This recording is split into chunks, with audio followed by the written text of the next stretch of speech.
I thought, that this evening would be more kind of a Q&A session, because I want to know, like, what your thoughts are, what your questions are, what you want to know about Sangha in the West, because otherwise I could just go on and on and on. But, I think you may have specific things that are important to you that you want to know. So shall we start off? Anybody have questions?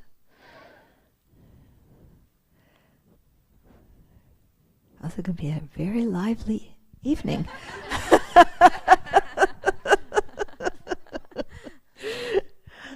Venerable, from when you ordained until now, I'm sure you have seen changes in monastics in the West, and I just wanted to get your thoughts on what it was like in the 70s and now the opportunities. Okay, so kind of the changes from then until now. Okay, so I was probably, one of the people in the first generation who are ordained in the Tibetan tradition. There were some people who ordained before me, but we were all kind of within that first generation. And so most of it, well, all of us, I would say, or most of us, met the Dharma in Asia. I happen to actually have met the lamas in the U.S., but because there were no Dharma centers, then I went to Asia. So, all of us lived in Asia, trained in Asia. So we had the real experience of living with the Tibetan community, which was, it was much closer to the time they came out into exile. They were really quite impoverished at that time. India was also much poorer at that time. But we lived in the community. There were difficulties, when I look at the training I had in the early years and how people live now. Life always have to have difficulties, but there were special things we confronted. A lot of us had health problems. People got sick. We had visa problems. We would stay at Kopan until, the Nepali government decided that we had to leave next week, that the foreigners had been there too long. So there were visa problems. There weren't very many lamas who spoke English, and there weren't very many good translators either. So and there weren't very many books. Now there's there's Buddhist publishers and there's so many books. At that time, at Kopan we had this book, The Wish-Fulfilling Golden Sun, this old mimeographed one. And that was kind of it, besides the Tibetan Book of the Dead, which nobody understands very well, and Lobsang Rampa, who was an Irish plumber who made up most of the stuff he wrote about.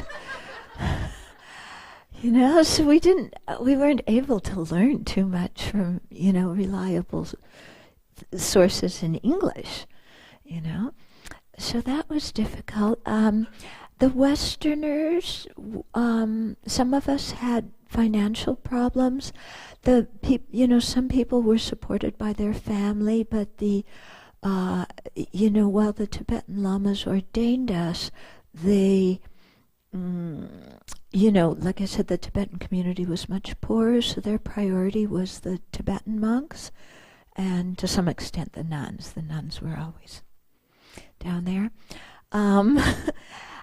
So that was their priorities, and since we were from the West, it was assumed that we were wealthy. With some of us, that was not the case at all. We weren't really able to. We could live at Kopan. We lived separately, but even in the rest of India, we really weren't able to live in the Tibetan monasteries. There was visa problem and health problem and language problem and all of that kind of stuff. So very often we were on our own, and there weren't really Dharma centers when I started out. They were just beginning to start. So, we had to move around according to, the which country would give us a visa. We used to joke that the at that time, if you were a British citizen, you didn't have to have a visa to stay in India. Now they do, but at that time you didn't. So we used to joke that that was the 11th quality of a precious human life. Is, being a Brit so you could have a visa so you could stay there. Yeah. But there was something so precious about that time, and something that I think was extremely valuable in going through the hardship. Very, very valuable. Because you really had to want to be there, you really had to want to learn the Dharma. Yeah. And I think sometimes when things come very easy, we don't appreciate them. So most of us who stayed there and had to deal with India in those days, we really appreciated the Dharma. We appreciated what we were receiving. Mm-hmm. So, since then, things have changed a lot. Now there's a lot of Dharma centers in the West, and India itself is much richer. The Tibetans are much richer. In the old days, those of you who've been to Dharamsala,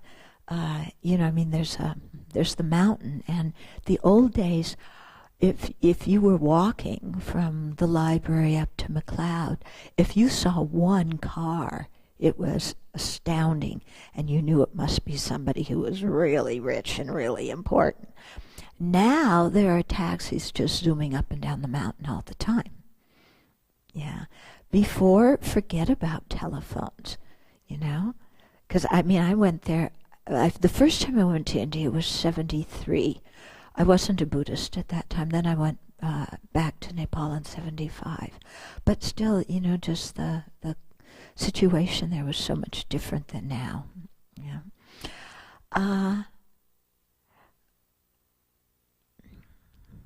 So now there's Dharma centers, and people meet Dharma in the West, and so I think it's very different than like my generation living in Asia and going through what we did, and I think it was different. I'm not being very articulate, am I? But it was quite different. And then, once Dharma centers started getting set up, then things really changed and more people came. But in terms of monastics, it still was difficult because there weren't monasteries, so we stayed in Dharma centers, but the Dharma centers are geared towards the lay people. Yeah. And then many of us didn't have money, so we worked at the Dharma centers, so we cleaned the lay people's toilets or cooked their food or did that kind of thing. So it was a situation where the Sangha wasn't, didn't have the role that they usually have and weren't treated like they were Sangha so much. We were charged to go to teachings, and for people who had money from their families, that was okay. For the rest of us, it was really difficult.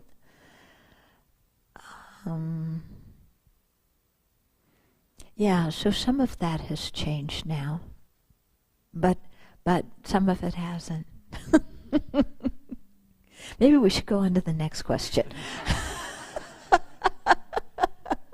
But see, a lot of this is one of the reasons why I set up the Abbey, is because I thought, we should be able to do this in a better way, and Sangha should be able to live as Sangha and have a place that is organized around what their needs and concerns are. and a place where they don't have to pay, where they don't have to worry about money. Yeah, because it's very difficult to keep your vows if you have to go get a job and, do all that kind of stuff.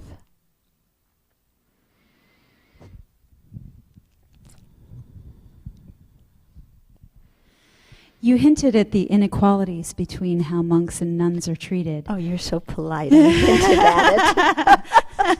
And that can be very difficult for Western women to hear. So I wondered if you could talk a little bit more about that. Mm-hmm. Sure. The Tibetans will tell you there is no gender discrimination. There is none. But that's because it's because when you're in the majority, you don't see the prejudice and the bias. So they'll say there's no gender discrimination. But a friend of mine from Wisconsin is studying at the IBD, the Institute of Buddhist Dialectics, and with the young monks, and they're adults, but young adults. And he said one day his teacher asked him, this is just a few years ago, not in the old days. His teacher asked the class, how many of you think that kind of men are more intelligent and better off than women? And all the young monks raised their hands, But there's no gender discrimination. Yeah, it's an interesting situation. And as a woman, if you bring something up, you are told that you are, it's like here, you're aggressive, you're demanding, you're impolite, etc., etc. And especially in that kind of context, they feel like, well, Buddhism is ours and it's not yours, so you shouldn't be telling us how to do things. So getting angry or doing anything like that just doesn't work in that kind of situation. I feel here in the West, it's very different, and it's very important that we set up Buddhism on a gender equal basis here in the West. Otherwise, it's not going to survive here. People just won't have it. Yeah? And so I think that, like in translations, we should make translations gender equal, not son of the, son of the lineage, yeah, child of the lineage. I think we should have gender equal translations. The issue of ordination is a touchy one because they don't have the lineage for full ordination in Tibetan Buddhism. So, for example, I went to Taiwan to take the full ordination. So there's that.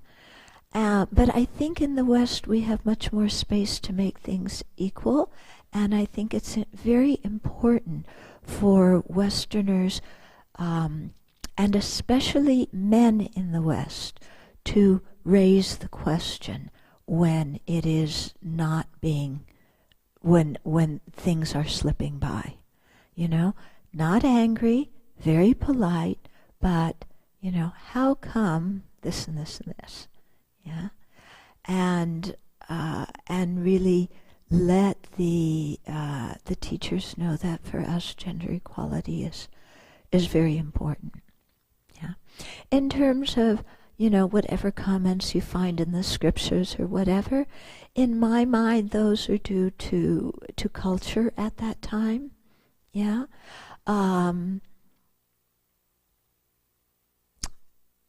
Whenever I've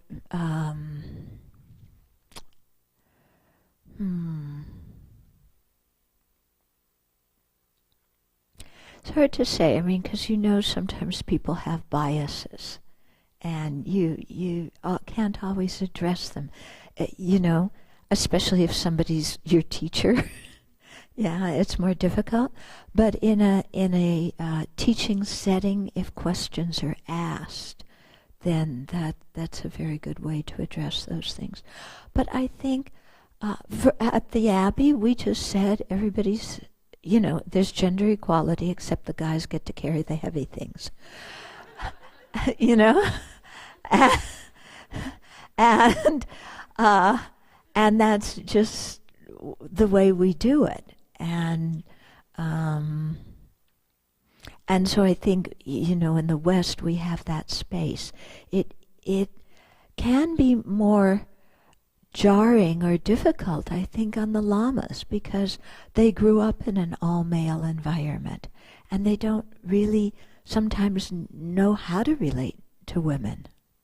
Mm-hmm. And also, I think sometimes, to be honest, Western women don't take into account that they're working with celibate monks, and they should dress appropriately and not come to offer a kata with a plunging neckline like this, So I think there needs to be more respect for the celibacy vows, but also, on the other hand, more respect for women's ability and capability. His Holiness has been quite instrumental in changing that for the Tibetan community. When I first came there, the nuns got very little education.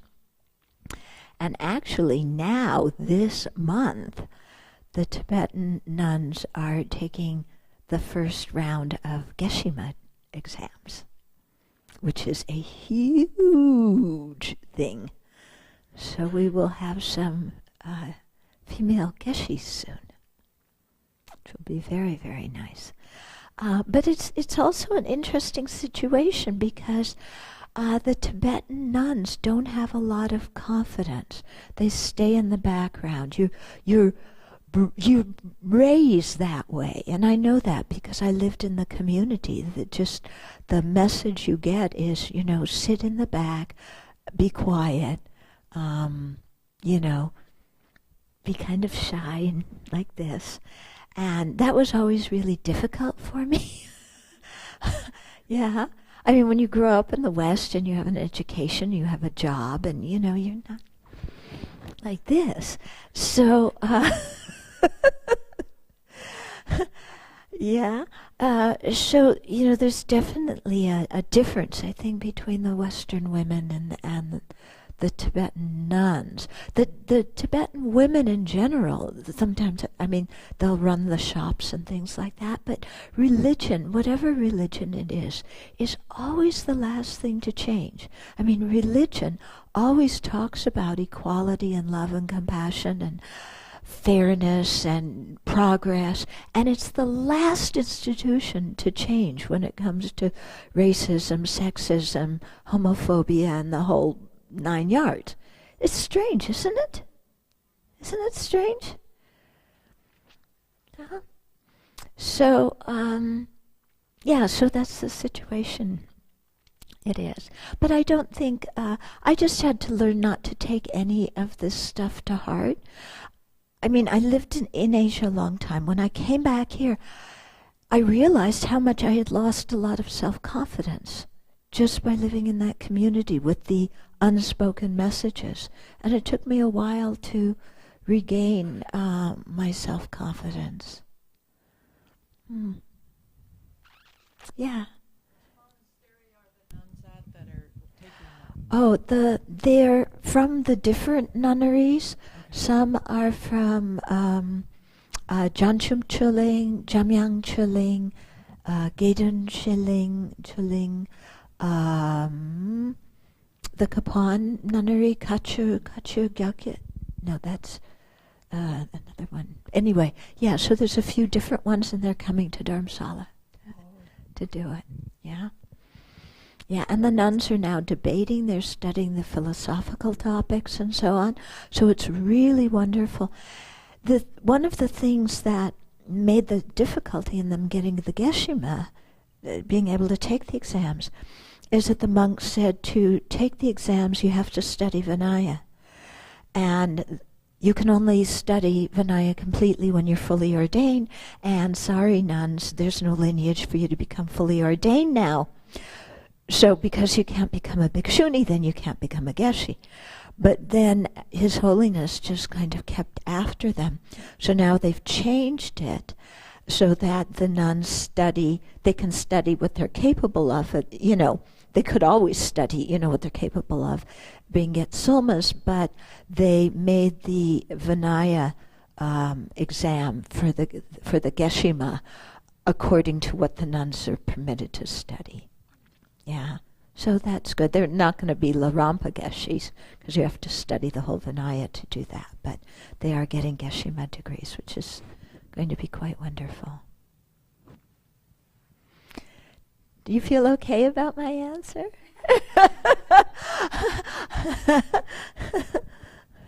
I still find challenges with it and have questioned how that came about, like how that relates to, as you said, the ideas of the Buddha being equal. And well, the thing that I've come to the conclusion of is, the Dharma is pure and faultless, and that's what we take refuge in, is the three jewels. Religious institutions are created by human beings, and human beings have mental afflictions.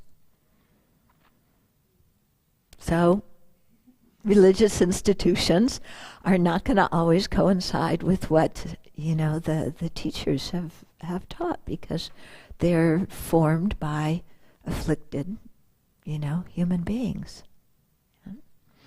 But I'll tell you one experience I had sitting in Dharamsala, because I would go to the spring teachings, and all the monks and nuns are there. And there would always be a soak offering at the end of the teachings. And the monks always got up and made the soak offering to His Holiness. Never the nuns, never ever the nuns, always the monks. And then the monks would pass out the soak to everybody in the audience. And I remember sitting there one time just kind of going, well, look at this. The monks get to offer the soak to His Holiness. The monks get to pass it out to everybody. The nuns can't do anything. We just have to sit here. And then I thought, but if the nuns offered the soak to His Holiness, and then the nuns had, passed out the offerings to everybody, then I would say, oh, look, they make the nuns stand up and do all the work, and the monks just sit there.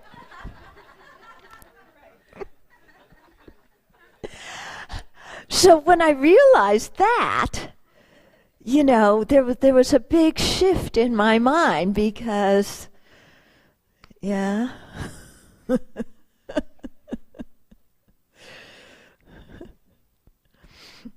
Other questions? It comes down to, you have to believe in yourself. And what was a big changing point for me in this is, in '93, there was a conference of Western Buddhist teachers with His Holiness. And it was in the context of the presentation about monastic life that we made to His Holiness. And he said to us, you go ahead and start monasteries and do things. And if you run into trouble, then come talk to me and talk to us. And for me, that was like, whoa, somebody opened the door and just said, go and do it. And somebody no less than His Holiness. And so it really showed me that, yeah, when you believe in yourself, you just go and do it. And part of the difficulty is when we're timid and shy and we don't believe in ourselves. Yeah. So I'm not talking about being brazen and inconsiderate and rebellious, and because that's not going to work. That's stupid. Yeah. But kind of saying, oh, I can learn the teachings, I can meditate, I can do practice, I can do these things, and not let somebody else kind of tell you what your role or position is. Mm-hmm. Like that. Mm-hmm. Yes. What are some of your current goals for the monastery and for the community? Well, one of my long-term goals, my big prayer is, may the Abbey become a beacon of the Dharma for the whole world. And I pray that Che Rinpoche be born there. Yeah, that he take rebirth there and be like he was in Tibet and really clarify things and teach the pure Dharma and get everybody going on the right track again. And why not pray for Che Rinpoche to be born at the Abbey? Why not? Yeah? I think it would be fantastic. So, so please. Yeah. And, that's my prayer, my aspiration, that, it be a place where the Buddha's pure teachings exist forever. And when people say the Abbey is supposed to exist, somebody once said 300 years. I said, that's not long enough. They said 1,000. I said, that's still not long enough. It's like until samsara ends. And one thing that I think that I really would like to do, but we're still a ways from doing that, is, because we follow the Vinaya tradition practiced in Taiwan, where there are fully ordained nuns.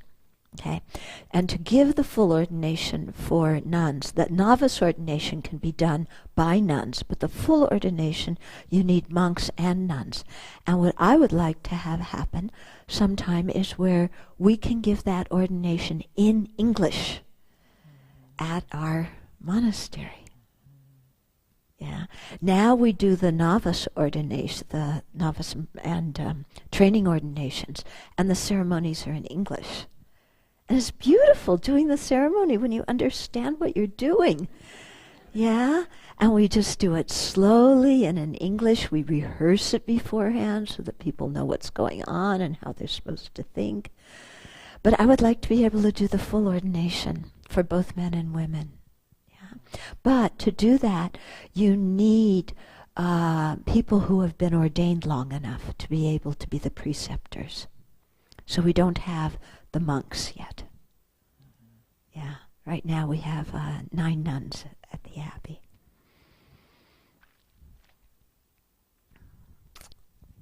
Yeah, but I want to have, and also one thing that's very important is we're not trying to recreate a Tibetan monastery because we're not Tibetans, and right now at this time, the Tibetans are the lineage holders because the scriptures are in their language, and not all the Westerners are going to learn Tibetan.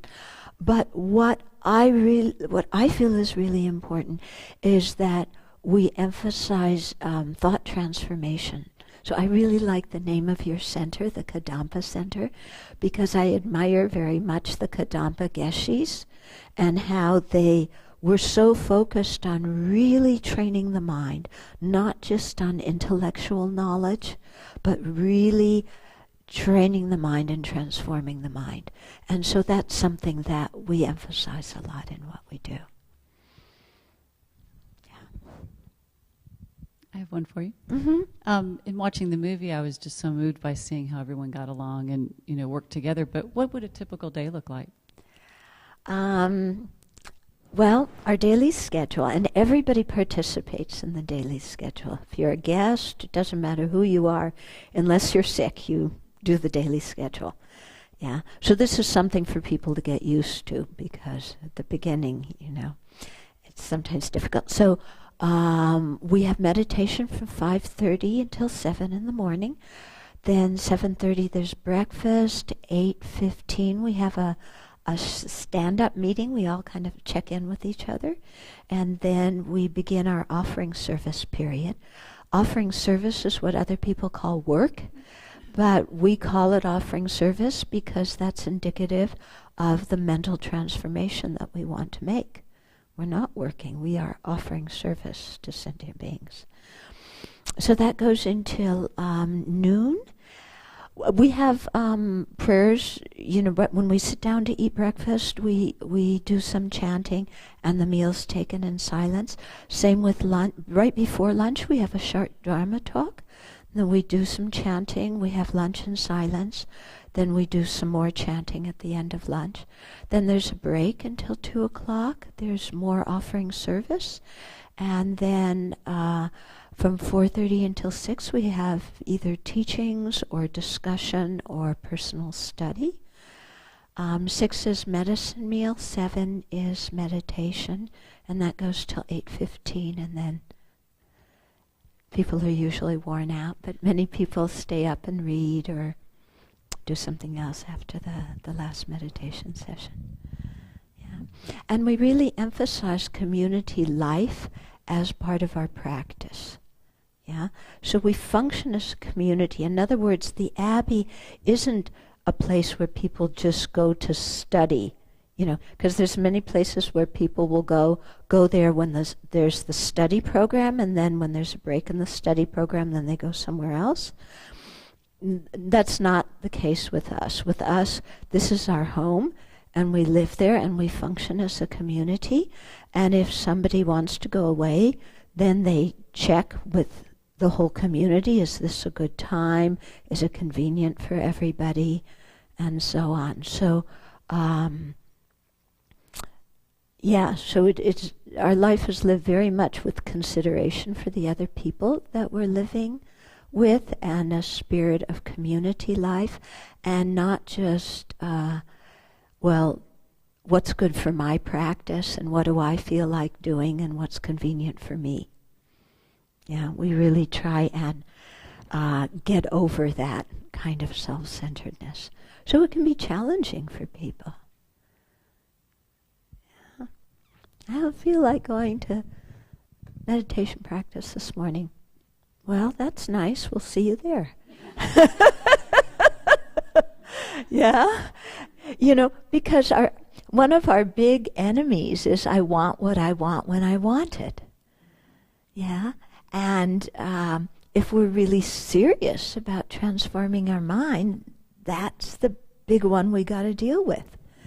Yeah, so following a daily schedule and living as a community puts us in that situation.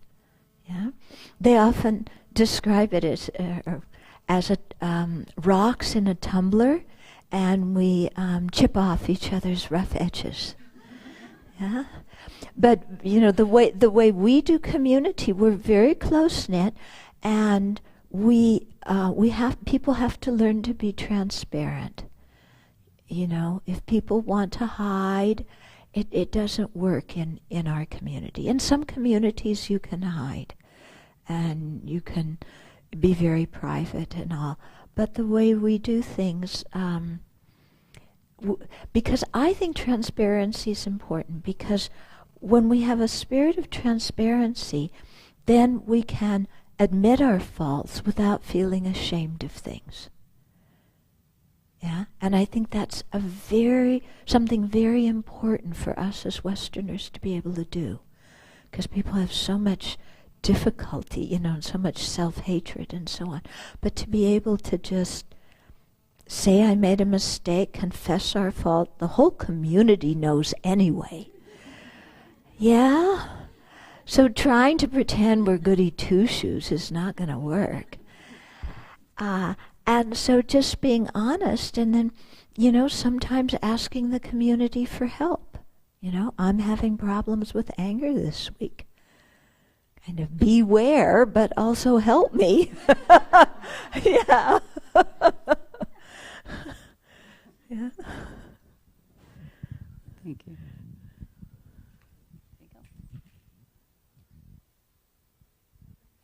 Yeah. Thank you. Huh? Hold on one second. Remaining Sangha, or how many disrobe and go back to lay? Yeah, lay I don't have any statistics about that. Just curious. I know that a lot of people disrobe, both Tibetans and Westerners. Yeah, in the Tibetan case, See, the Tibetans have the philosophy that it is better to be ordained one day in this degenerate age rather than your whole lifetime at the time of the Buddha. So they really, like new people come from Tibet, they'll go right into the monasteries and all. And so sometimes the Tibetans will disrobe when, their families want them to go out and work and to earn money. Or they'll come here. They're all trying to get here. And then so many of them disrobe because they would much rather work washing dishes in New York and earn some money, than stay in their robes and study in India. And when I meet them, I'm like, don't you realize what a good situation you have?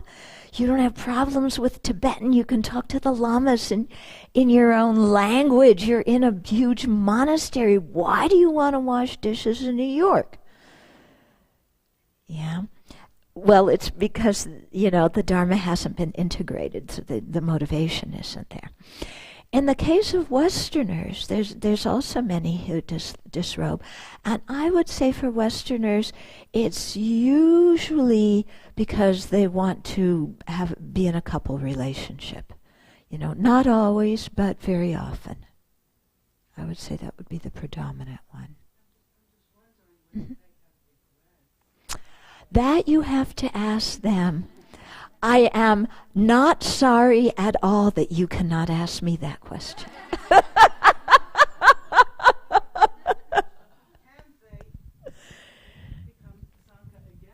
The men can, the women can't. Well, the men can take full ordination up to 7 times. The women can take the novice. There's some discussion, but it seems like the women can take the novice ordination again, which in the Tibetan tradition is what they have for women. But full ordination a woman can take only 1 time. Yeah? So if you give it back, then that's it. Yeah. But sometimes being stricter makes us stronger, makes us more careful. Yeah?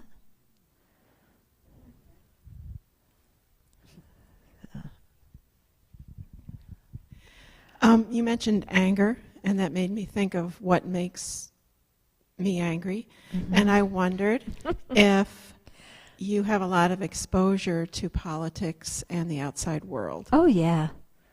Yeah, I mean, we read the news, and I was telling you we have these little Dharma talks right before lunch every day. We call them Bodhisattva Breakfast Corner. We started giving them before breakfast, then we moved it to lunch, but we kept the title. But a lot of times when there's, strong things happening in the news, then our Bodhisattva Breakfast Corner will be about that. Yeah, so we have lots of videos on YouTube, and I think there's different playlists, but we spoke about the Boston bombings, we spoke about Newtown, a lot of things about gun control. That's one of my passions. So whenever there's something quite big in the news, because we know people get very distressed, and we want to be able to offer them a Dharma perspective on how to live, how to look at current events. Yeah.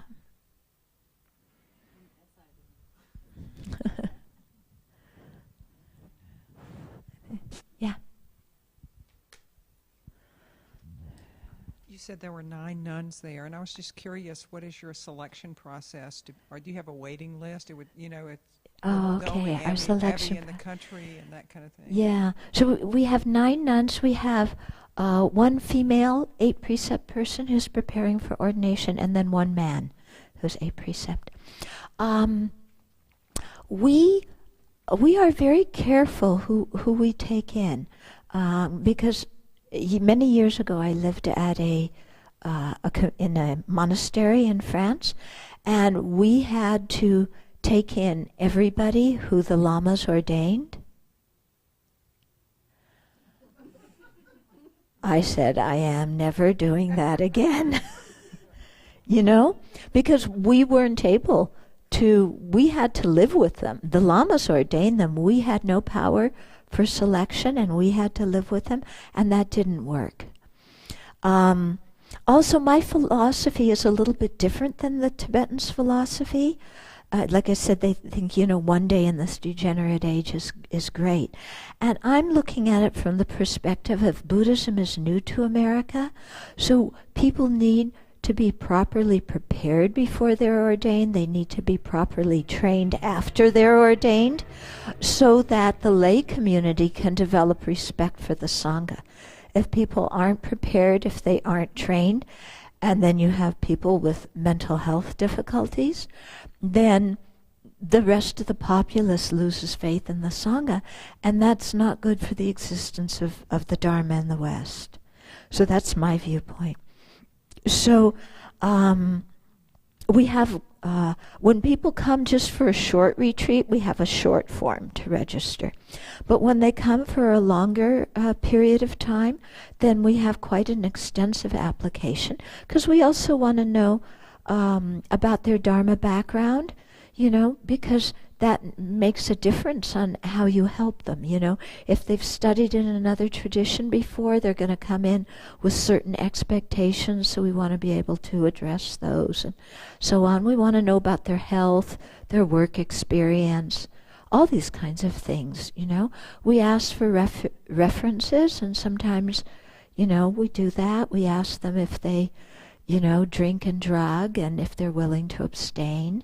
So it's kind of a fairly complete thing. If there's any questions, then our office manager will call the person and kind of talk with them. And then, some people come just to stay with us for a short time, some for a course, some just to take part in the daily schedule. So we have lay people coming all the time for many, many different periods of time. So you're all quite welcome to come and stay with us. For the people who want to really, who are thinking about ordination, then we have a course which she attended called Exploring Monastic Life. It's 2.5 weeks every August. So we have people come to that. We ask them to keep the 5 precepts for a while. Then when they come to the Abbey, when they're ready, they can request the 8 precepts. So, which is not a monastic ordination, but we have them wear a little, well, not little, some of them are pretty big, blue suit, or sometimes gray suits. You saw them, yeah, and they shave their heads, so they're 8 precept holders. So those are people who are, seeing if perhaps this is what they want to do. And I believe this year of kind of trying it out is very, very helpful, because many people go on and they get ordained, and then some people say, I realize this really isn't for me. And I tell them, then you've had a very successful 1-year training period, because you've learned something very important about your life, and you've cleared up this kind of doubt about should I ordain or shouldn't I ordain. And now you can practice as the lay person and be a good lay practitioner. Yeah? So I feel that 1 year is really, really helpful for people. Then they take the novice ordination, and they, both men and women, keep that for 2 years, and then to take the full ordination. So right now all of our novice ordinations have been given at the Abbey, and then the full ordinations, they go to Taiwan and take it. In fact, one of our nuns is there right now, and she's coming back on Saturday, and she'll be coming back as a bhikshuni, so that's something we're all very excited about. Yeah. So we have now enough fully ordained nuns where we can do the fortnightly confession and restoration of precept ceremony. So in order to do that ceremony, you need 4 or more fully ordained people. So with this nun coming back, she'll be our 7th. So we, and this ceremony that we do every 2 weeks of confessing and restoring our precepts is very important, and we have enough people to do that, so we do that regularly. And Yeah.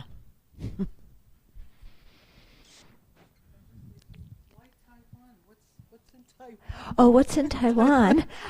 Because there's enough monks and nuns there to give the full ordination. And like I said, they don't have the full ordination for women in the Tibetan tradition. So for example, like me, I took my novice ordination in the Tibetan tradition, but then to do my full ordination, I went to Taiwan. There's been a lot of discussion in the Tibetan community about, is there a way to begin or reinstitute the full ordination for women? Yeah, and there's been a lot of discussion, a lot of research. They still haven't come to a conclusion. But, you know, so some of us, I mean, I went many years ago to Taiwan to do it. Some people are kind of, well, let's wait and see what the Tibetans decide. So people make their own choice about that. Thank you. Yeah, I think it would only really enhance the Dharma in the Tibetan community to have fully ordained nuns, because the nuns can do so much. Would you like this? Can't they, Robbie? Yes, good, good.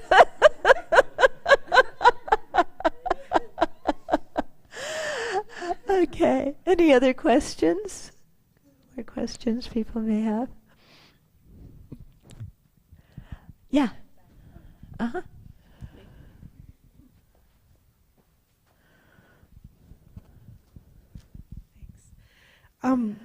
Are there nuns who are they able to, after they ordain or go to live at the Abbey, maintain a kind of a close relationship with families, or do they have to kind of separate themselves from that in order to not engage in idle talk and that sort of thing?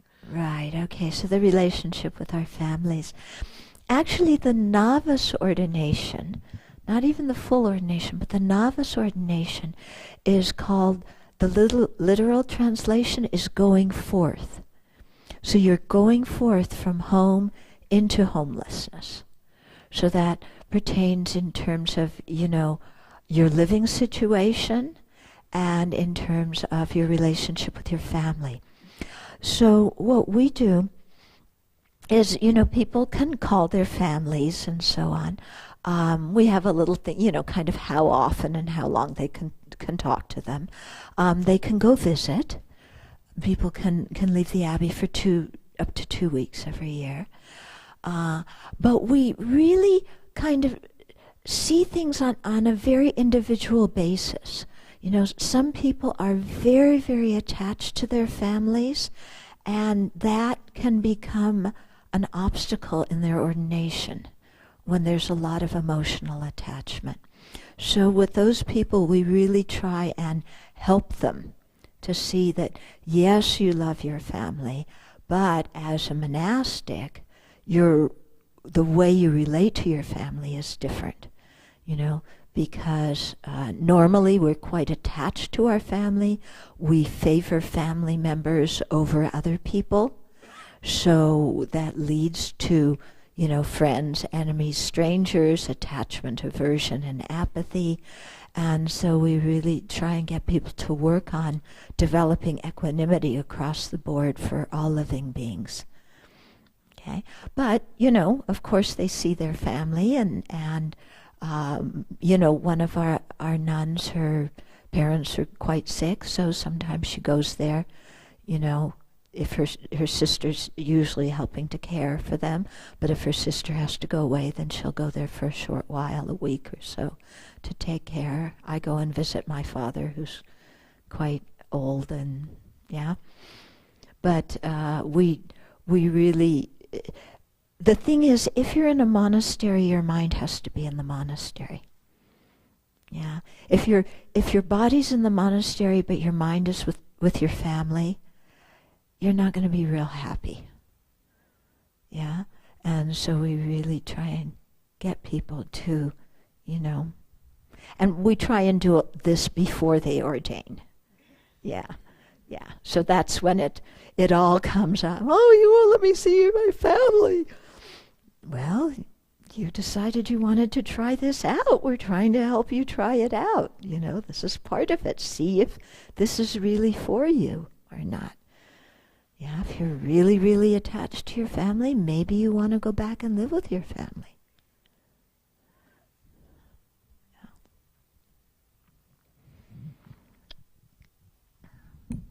Hi. I'm going to ask you a question that I would have a little bit of a hard time asking our Sangha here because they're going to be so modest in how they answer it. Are there things that we can do or things that you would advise us to do that can help our Sangha here? That is a beautiful question. I applaud you for asking that. Really.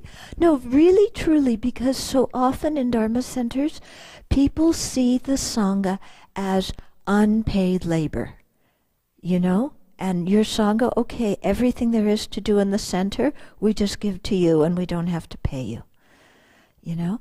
And that's not the way the relationship the Buddha set up between the laity and the Sangha. So I really appreciate your question. Thank you very much. Yeah. So I've only been here a week. I haven't seen all your inner goings on. Yeah. I only see people when they're sitting here and they all looked very nice and sweet and proper and everything like that. Yeah. I think, you know, I think just to remember that people have precepts and to help them keep their precepts, you know. So don't invite them out to movies. Don't invite them to parties and weddings. Yeah? To kind of, you know, help them with that. Don't invite them to the beach party to wear their latest maroon bikini. You know, it's, you know, that's not what we do, okay? And, you know, give them the time to study. Because one of the things that comes up is like, well, we need Westerners who are very learned, and we need Westerners with realizations. But the thing is, people aren't born learned, and they aren't born with realizations. So they need time to train and time to receive an education, time to meditate, yeah, time to do the monastic rituals. So as much as you can help them, you know, in the way to support them financially so that they can really do what we ordain to do. Yeah. That doesn't mean we don't work. I mean, they're working a lot here around the center. And that's the kind of work that the Sangha should do. And, you know, and learn the Dharma and be able to give spiritual counseling and so on, and spiritual guidance, and lead meditation sessions, and give Dharma talks, and go out and give talks in public schools when people, you know, need to learn. And, you know, I went this afternoon to the prison, and, you know, Chuki's doing a wonderful job there. But, you know, really to support them and so that they can do what ordained beings got ordained to do. Yeah. So I don't really know how it's organized now, but that's just, I would say, a general guideline. And if circumstances come together at some time and it feels comfortable to everybody involved, it would be very nice to have a community, yeah, where people live together. Because it really makes a difference when you can live with other Sangha. Makes a big difference. Yeah. Thank you for your question. Is there things I should add to that? Do people have more specific, anything about that? Do you have anything more? You can whisper in my ear what I should tell them. Okay. Do they feel supported? Yeah. The Buddha set up the way the relationship is to be, when people went forth from the home life into the homeless life, in ancient times they would be wanderers, basically, and then they began to become more settled down.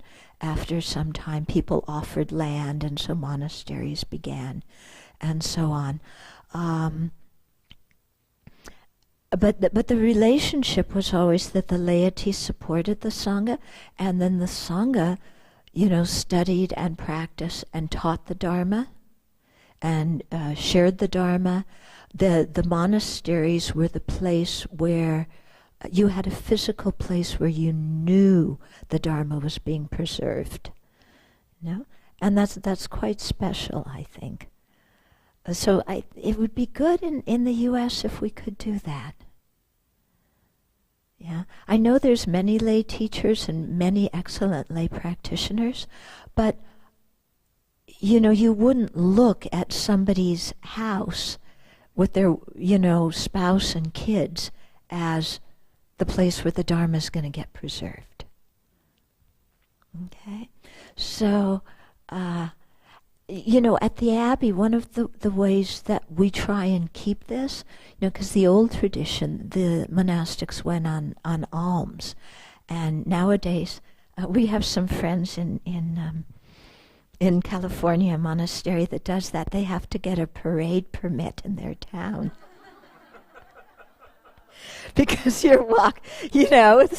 have a line of monastics, so you need a parade permit. So we haven't gone on Pindapat yet in our little town, but the way we try and do it is that we don't buy food. We eat only the food that's offered to us, and so that sets up a special kind of relationship and a special kind of mentality, because there's something so raw about food, and sharing food and giving somebody the food they need to sustain their lives, and receiving that food from other people who work very hard at their jobs, to be able to give you food, and you just feel their kindness in supporting you, and so wanting to live up to being worthy of their offerings. So that does something to your mind in terms of helping you to see the kindness of others and getting your act together. So that's how we do it. So like at the Abbey, we don't charge for everything. We don't charge for everything. We don't charge for anything. And I really appreciate that here too you don't charge. I think that's so important. Dharma's for everybody, and then everybody is generous according to their own ability and their own heart. Yeah, so I really respect and thank you for doing things that way. Very important.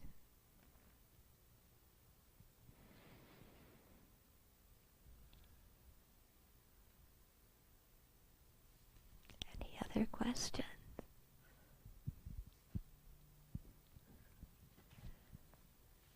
You're all going to line up afterwards to ask you. Okay. Then I guess that's it. So I've enjoyed my time here very much. Don and I were talking, and I came first in 96, you think? 95? When was... What? In 89?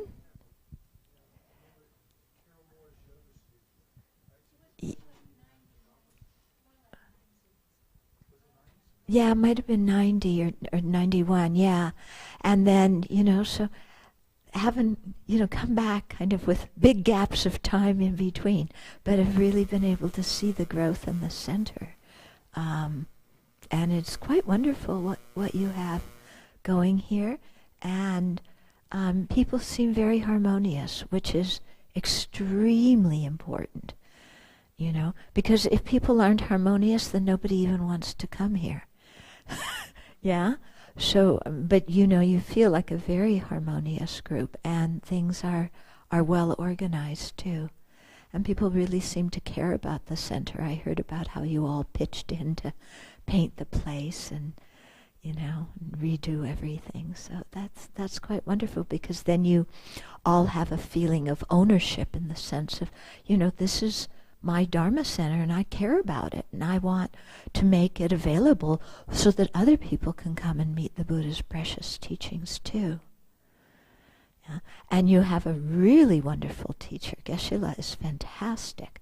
So please don't take him for granted, to have a Geshe here and somebody with his kind of personality and approachability is quite special. And so whenever you have the opportunity to receive teachings, come and receive teachings. Don't think, well, Geshe-la's always here, so I don't feel like going this week because my little toe hurts, so I'll go next week. Yeah, forget your little toe. It's more important that you come for teachings. Yeah, so really take advantage while you have the opportunity. It's very important. Yeah, and what you're doing for the kids is very cute. Yeah, so you should all see if your kids can sit, in the Vajra position. Yeah, and get them to do 3 breaths. Just 3 breaths quietly. That's good for them as a start. Okay, so thank you very much. You're all welcome to come out west and visit us as well. Well, Venerable Tendrin, on behalf of all the members of the center. I think just Venerable. Excuse me, I think Venerable Tendrin off in Australia. I was just thinking how nice it could be if she would be here, one of our other Sangha members. Yeah. Venerable Thupten Chodron, on behalf of all the members of Kadampa Center, those who are here tonight and who have been here for the rest of your teachings, we want to thank you so much for coming. We rejoice in the fact that finally, after all these years, we accumulated the merit for you to return. Certainly those of us who have known you for a long time or short time or have just met you find you a tremendous inspiration. Your devotion to the Dharma and to keeping your vows in difference, over the years is just so inspiring, and we just can't thank you for the wonderful example you've set for so many people out around the world. Thank you. And we offer our sincere prayers for the success of all your activities. Mm-hmm. We know that Sravasti Abbey is quite dear to your heart, but everything else that you're doing also, we pray for its continued success. Mm-hmm. And we humbly request that you return to teach again. Sure. I'll come back if you come back. Because it's a dependent arising, isn't it? Why should I come back if you don't come back? Yeah? So we all need to come back. We all need to participate to make this happen.